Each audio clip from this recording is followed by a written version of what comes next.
This submission is for registration number 198.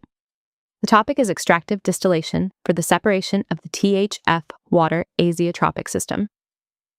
Tetrahydrofuran, or THF, is a widely used solvent in polymer and pharmaceutical industries.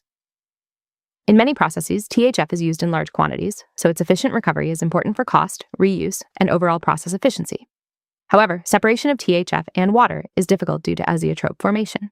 This makes conventional distillation ineffective, and alternative separation methods are required. The TXY diagram of the THF water system clearly shows the presence of a minimum boiling azeotrope at 63.5 degrees Celsius. At this point, the liquid and vapor phase compositions become identical, making separation by conventional distillation ineffective. Increasing the number of stages or reflux ratio does not significantly improve separation beyond this point. As a result, achieving high purity THF using standard distillation becomes difficult. This creates the need for advanced separation methods to overcome the azeotropic limitation. Extractive distillation is a well-established technique used to overcome azeotropic limitations by introducing an entrainer. In this study, a green entrainer is evaluated as a sustainable alternative to a conventional solvent, and the performance of both systems is compared using Aspen simulation. Case 1 uses DMSO as the conventional entrainer. The process consists of an extractive distillation column where the entrainer is introduced to modify the relative volatility between THF and water. This is followed by a solvent recovery section where the entrainer is separated and recycled back into the system. The presence of DMSO enhances the separation by interacting with the components and breaking the azeotropic behavior. High-purity THF and water streams are obtained along with effective solvent recovery. This configuration represents a commonly used industrial approach for separating azeotropic mixtures.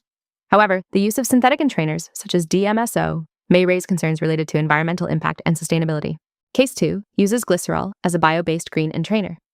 Glycerol is non-toxic, biodegradable, and derived from renewable sources, making it an environmentally favorable alternative. It has a high boiling point and strong interaction with water, which helps in modifying the relative volatility of the system. The overall process configuration remains similar to the conventional case. The simulation results show that comparable separation performance is achieved. High purity and effective solvent recovery are maintained. This demonstrates that green entrainers can successfully replace conventional solvents without compromising process efficiency. The performance of both systems was compared based on separation, efficiency, and economic parameters. The glycerol-based system achieves similar purity and recovery as the conventional system. A reduction in utility cost is observed, indicating improved energy efficiency. Although the capital cost remains comparable, the lower operating costs suggest better economic feasibility. This highlights the potential of combining sustainability with process performance in separation design. This study demonstrates that green entrainers can serve as a viable alternative in extractive distillation processes. Comparable technical performance is achieved, along with improvements in sustainability and operating cost.